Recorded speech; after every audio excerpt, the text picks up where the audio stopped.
എല്ലാവർക്കും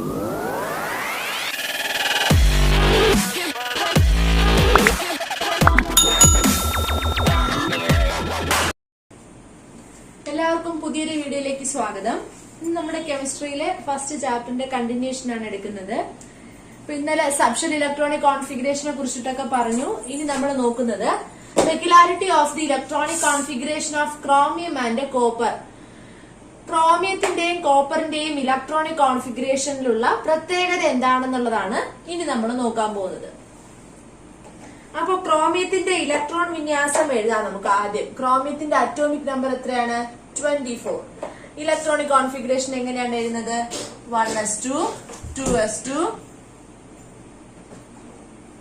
2p6, 3s2, 3p6, 3d, 4s. അപ്പോ 2, 2, 4, 6 ആകുമ്പോഴത്തേക്ക് 10, 10 plus 2, 12, 12 plus 6, 18 ഇലക്ട്രോൺസിന് വരെ കൊടുത്തു. ഇവിടെ 2 കൊടുത്തു. 18 plus 2 എത്രയാണ്? 20. ബാക്കി നമുക്ക് ഇവിടെ 4 ഇലക്ട്രോൺ കൂടെ കൊടുക്കാനുണ്ട്. ആ 4 ഇലക്ട്രോൺ ഡിക്ക് കൊടുത്തു. ഇങ്ങനെയാണ് നമുക്ക് സാധാരണഗതിയിൽ കോപ്പറിന്റെ ഇലക്ട്രോണിക് കോൺഫിഗറേഷൻ എഴുതാൻ പറ്റുന്നത്, ഇലക്ട്രോണിക് കോൺഫിഗറേഷൻ എഴുതുന്നത്. അപ്പൊ നിങ്ങൾ വിചാരിക്കും നമ്മൾ വീണ്ടും എന്തോ ഒരു ചേഞ്ച് പറയാൻ പോവാണെന്ന്. ഇവിടെ നമ്മുടെ ഇലക്ട്രോണിക് കോൺഫിഗറേഷനിൽ ഒരു ചേഞ്ചും ഇല്ല. ഇതേ രീതിയിൽ തന്നെയാണ് ഇലക്ട്രോണിക് കോൺഫിഗറേഷൻ എഴുതുന്നത്. അതിനൊരു മാറ്റവും ഇല്ല. പക്ഷെ ഇവിടെ ഒരു കാര്യം നോക്കിയേ, ഡി സബ്ഷെല്ലിൽ എത്ര ഇലക്ട്രോണുകൾ വന്ന് ചേർന്നിട്ടിരിക്കുന്നു? 4 ഇലക്ട്രോണുകളാണ് ചേർന്നിരിക്കുന്നത്. ഡി സബ്ഷെല്ലിൽ മാക്സിമം നമുക്ക് എത്ര ഇലക്ട്രോണുകളെ കൊടുക്കാം? 10 ഇലക്ട്രോണുകളെ കൊടുക്കാം. അപ്പൊ ഡിയെ സംബന്ധിച്ചിടത്തോളം D5ഓ D10ഓ വരുന്നത് ഒരു പ്രത്യേകതയായിരിക്കും അല്ലെ? D5 എന്ന് പറഞ്ഞാൽ എന്താണ്? Half filled electronic configuration. D5ന് എന്താ പറയുന്നത്? Half filled electronic configuration. D10 വന്നാലോ ഫുൾ ഫിൽഡ് ഇലക്ട്രോണിക് കോൺഫിഗറേഷൻ എന്നാണ് പറയാ.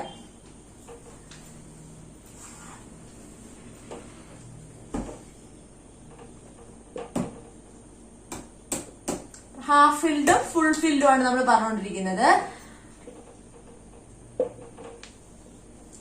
അപ്പോ ഇത്ര മാത്രമേ നമ്മൾ ഇതിൽ നോക്കേണ്ട കാര്യമുള്ളൂ. ഇപ്പൊ D4ഓ D9ഓ വരുമ്പോ ഒരു ചെറിയൊരു കാര്യം അവിടെ സംഭവിക്കും. അതെന്താണെന്നുള്ളതാണ് നമ്മൾ നോക്കാം. നമുക്കറിയാലോ 4sൽ ഊർജ്ജ നിലയിലുള്ള വ്യത്യാസം അനുസരിച്ച്, എനർജിയിലുള്ള വ്യത്യാസം അനുസരിച്ച് 4sൽ ഇലക്ട്രോണിനെ കംപ്ലീറ്റ് ചെയ്തിട്ടായിരിക്കും നമ്മൾ ബാക്കിയുള്ളതിനെ 3Dയിലേക്ക് കൊടുക്കുക. 4sൽ 2 ഇലക്ട്രോണുകൾ കൊടുത്തു, ബാക്കിയുള്ള 4 ഡിയിൽ കൊടുത്തു. ഒരു ഇലക്ട്രോണും കൂടെ കിട്ടിയാൽ ഡി എന്തായി മാറും? ഹാഫ് ഫിൽഡ് ആയി മാറും. അപ്പൊ ഡിയെ സംബന്ധിച്ചിടത്തോളം അതിനൊരു ടെൻഡൻസി കൂടുതലായിരിക്കും. കാരണം എനിക്ക് 4 ഉണ്ട്, ഒരെണ്ണം കൂടെ കിട്ടിക്കഴിഞ്ഞാൽ ഹാഫ് ഫിൽഡ് ആക്കാനായിട്ട് സാധിക്കും. അപ്പോ എസിനെ സംബന്ധിച്ചിടത്തോളം ഡിയേക്കാൾ വളരെ ഊർജ്ജം കുറവാണ്. വളരെ എന്ന് പറയാനില്ല, ചെറിയൊരു ഊർജ്ജ ഡിഫറൻസ് ഉണ്ട്. അപ്പോ എന്ത് തന്നെയാണെങ്കിലും ഡിയേക്കാൾ ഊർജ്ജം കുറവാണ് എസിന്. അപ്പൊ എസിൽ നിന്ന് ഒരു ഇലക്ട്രോണിനെ സ്വീകരിച്ചാൽ എനിക്ക് എത്ര ആവാൻ സാധിക്കും? D5 ആകാൻ സാധിക്കുമെന്ന് ഡി വിചാരിച്ചാൽ എസിൽ നിന്ന് ഒരു ഇലക്ട്രോണിനെ ഡി സ്വീകരിക്കും.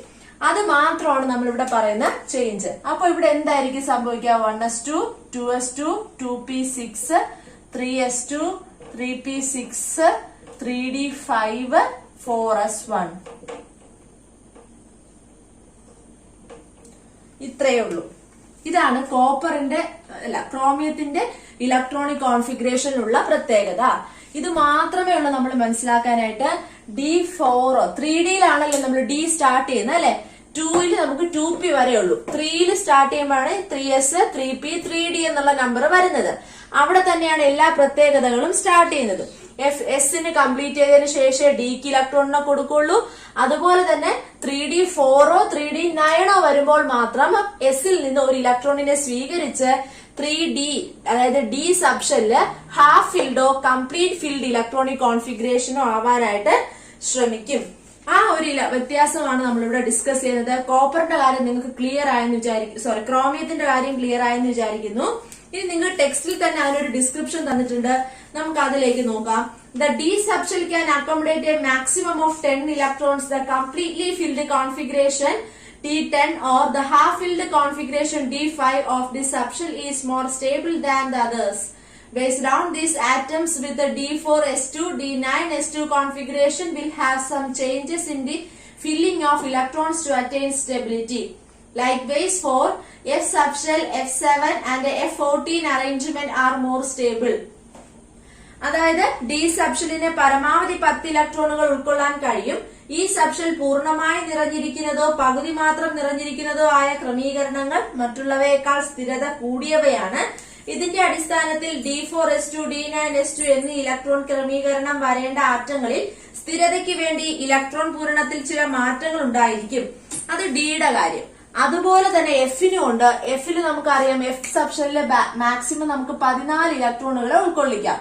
അപ്പൊ എഫിനെ സംബന്ധിച്ചിടത്തോളം F7 F14 ആകുന്ന സിറ്റുവേഷൻ ഈ ഡിയുടെ കേസ് പറഞ്ഞതുപോലെ ഹാഫ് ഫിൽഡോ കംപ്ലീറ്റ് ഫിൽഡോ ആണ്. അപ്പൊ എപ്പോഴും നിങ്ങൾ ശ്രദ്ധിക്കേണ്ടത് ഒരു ഇലക്ട്രോണിന്റെ കുറവ്. ഇപ്പൊ 3D3 വന്നാലോ 3D2 വന്നാലോ ഒരു ചേഞ്ചും സംഭവിക്കാൻ പോണില്ല. 3D4 3D9 അതേപോലെ F6 F13 വരുമ്പോൾ മാത്രമുള്ള ഒരു ടെൻഡൻസിയാണ്. ഒരു ഇലക്ട്രോണിനെ വാങ്ങിയിട്ട് എന്താവാൻ നോക്കും? ഫുള്ളോ കംപ്ലീറ്റോ ആവാനായിട്ട് നോക്കും. ഇപ്പൊ ഇതേപോലെ 4s 1 ഉള്ളൂങ്കിൽ പോലും ഡി എന്ത് ചെയ്യും? ഒരെണ്ണത്തിന് വാങ്ങി ഇവിടെ 4 ഉള്ളൂങ്കിൽ 5 ആവാനായിട്ട് ശ്രമിക്കും. ഇനി നമ്മൾ കോപ്പറിന്റെ ഇലക്ട്രോണിക് കോൺഫിഗറേഷൻ കൂടെ ഒന്ന് നോക്കാൻ പോവാണ്. കോപ്പറിന്റെ അറ്റോമിക് നമ്പർ 29 ആണ്.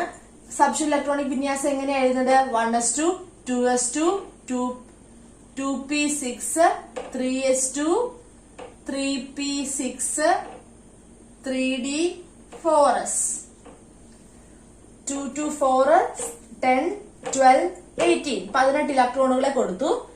18 2 എത്രയാണ്? 20 ഇലക്ട്രോണുകളെ കൊടുത്തു കഴിഞ്ഞു. ഇനി നമുക്ക് 9 ഇലക്ട്രോൺസിനെ കൂടെ കൊടുക്കാറുണ്ട്. അത് ആർക്ക് കൊടുക്കാം? 3Dയിൽ കൊടുക്കാം. 3Dയിൽ മാക്സിമം 10 കൊടുക്കാമല്ലോ. അപ്പൊ നിങ്ങൾക്ക് കണ്ടപ്പോ തന്നെ കാര്യം മനസ്സിലായല്ലോ. ഇവിടെയാണ് നമ്മുടെ ചേഞ്ച് വരേണ്ടത്. 3D 9ഉം 4s 2 ആണ് വന്നിരിക്കുന്നത്. അപ്പൊ നമ്മൾ എന്താ ചെയ്യേണ്ടി വരിക? 4sൽ നിന്ന് D ഒരെണ്ണത്തിന് ഉറപ്പായിട്ടും ചോദിക്കും. കാരണം ഒരെണ്ണം കൂടെ കിട്ടിക്കഴിഞ്ഞാൽ 3D 10 ആവും. കംപ്ലീറ്റ് ഫീൽഡ് ഇലക്ട്രോണിക് കോൺഫിഗറേഷൻ ആവുകയാണ്. സോ D എന്ത് ചെയ്യും? ഒരു ഇലക്ട്രോണിനെ ആരിൽ നിന്ന് വാങ്ങിക്കും? എസിൽ നിന്ന് വാങ്ങിക്കും. അപ്പോ 3D കോപ്പറിന്റെ ഇലക്ട്രോണിക് കോൺഫിഗറേഷൻ ശരിയായത് 3D10 4s1 ഈ ഒരു മെത്തേഡാണ് ശരിയായിട്ട് വരുന്നത്. അപ്പൊ ഇത് മാത്രമാണ് കോപ്പറിന്റെയും ക്രോമിയത്തിന്റെയും ഇലക്ട്രോണിക് കോൺഫിഗറേഷനിലുള്ള പ്രത്യേകത. അപ്പൊ എല്ലാവർക്കും അത് ക്ലിയർ ആയിട്ടുണ്ടാവുമെന്ന് വിചാരിക്കുന്നു. ഇനി നമ്മൾ നെക്സ്റ്റ് നോക്കാൻ പോകുന്നത് subshell electronic configuration and blocks എന്ന് പറയുന്ന ഭാഗമാണ് നോക്കാൻ പോകുന്നത്. അടുത്ത topic subshell electronic configuration and block. അപ്പൊ നമ്മള് ഏകദേശം ചാപ്റ്ററിന്റെ ഒരു മെയിൻ ആയിട്ടുള്ള ടോപ്പിക്കുകൾ കഴിഞ്ഞു. ഇനി നമ്മള് ബ്ലോക്കുകൾ, അതായത് നിങ്ങൾക്ക് ടെക്സ്റ്റ് ബുക്കിലെ പേജ് നമ്പർ 16 നോക്കിയാൽ കാണാം. നമ്മുടെ പീരിയോഡിക് ടേബിൾ അവിടെ തന്നിട്ടുണ്ട്. എസ് ബ്ലോക്ക് ആദ്യത്തെ ഗ്രൂപ്പ് 1 2 രണ്ട് ഗ്രൂപ്പുകൾ ചേർന്നതാണ് S block. D block, P block, F block. D block എന്ന് പറയുന്നത് 3 മുതൽ 12 വരെയുള്ള ഗ്രൂപ്പ് അംഗങ്ങളാണ്. 13 മുതൽ 18 വരെയുള്ളത് പി ബ്ലോക്ക് എലമെന്റും താഴെ എന്താണ് ബാക്കി ഒരു 2 റോ സെപ്പറേറ്റ് ചെയ്ത് കാണിച്ചിരിക്കുന്നു. അതാണ് എഫ് ബ്ലോക്ക്. നിങ്ങൾക്ക് നോക്കുമ്പോ അറിയാലോ. ഇനി നമുക്ക് ഇത് എങ്ങനെ ഈസിയായി കണക്കാക്കാൻ സാധിക്കും എന്നുള്ളതാണ് പറയുന്നത്. അവിടെ നിങ്ങൾക്ക് ഒരു ടേബിൾ തന്നിട്ടുണ്ടല്ലോ. എന്താ പറയാ, ലിഥിയം, അതുപോലെ മെഗ്നീഷ്യം, നൈട്രജൻ, സ്കാൻഡിയം, അവയുടെ അറ്റോമിക് നമ്പർ എഴുതുക, സബ്ഷെൽ ഇലക്ട്രോണിക് കോൺഫിഗറേഷൻ എഴുതുക, അവസാനത്തെ ഇലക്ട്രോൺ പൂരണം നടന്ന സബ്ഷെൽ എഴുതുക. അതായിരിക്കും അവരുടെ ബ്ലോക്ക്. ഇപ്പൊ നമുക്ക് ലിഥിയത്തിന്റെ എഴുതി നോക്കാം. ലിഥിയത്തിന്റെ അറ്റോമിക് നമ്പർ എത്രയാണ്? 3 ആണ് അല്ലെ? 3 ആണ്. Subshell electronic configuration 1s2 2s1 അല്ലെ? അവസാനത്തെ ഇലക്ട്രോൺ പൂരണം നടന്ന സബ്ഷെൽ ഏതാണ്? യെസ്. അപ്പൊ ലിഥിയം ഏത് ബ്ലോക്ക് എലമെന്റ് ആണ്? S block element. മനസ്സിലാവുന്നുണ്ടോ? ഇനി നമുക്ക് മെഗ്നീഷ്യം കൂടെ ഒന്ന് നോക്കാം. മെഗ്നീഷ്യത്തിന്റെ ഇലക്ട്രോൺ അറ്റോമിക് നമ്പർ എത്രയാണ്? 12. അറ്റോമിക് നമ്പർ ഒക്കെ സൂചിപ്പിക്കുന്നത് Z എന്ന് പറയുന്ന സിമ്പൽ ഉപയോഗിച്ചിട്ടാണ്. അതുപോലെ A എന്ന് പറയുന്നത് മാസ് നമ്പറുമാണ്. ഇതൊക്കെ ഓർമ്മയുണ്ടല്ലോ അല്ലെ? മെഗ്നീഷ്യം 12. മെഗ്നീഷ്യത്തിന്റെ atomic number electronic configuration 1s2 2s2 2p6 3s 6ഉം 4 10 3s2. അവസാനത്തെ ഇലക്ട്രോൺ പൂരണം നടന്നിരിക്കുന്നത് എസ് സബ്ഷെല്ലിലാണ്. അപ്പോൾ മെഗ്നീഷ്യവും ഏത് ബ്ലോക്കിൽ വരുന്നു? എസ് ബ്ലോക്ക് എലമെന്റ് ആണ്.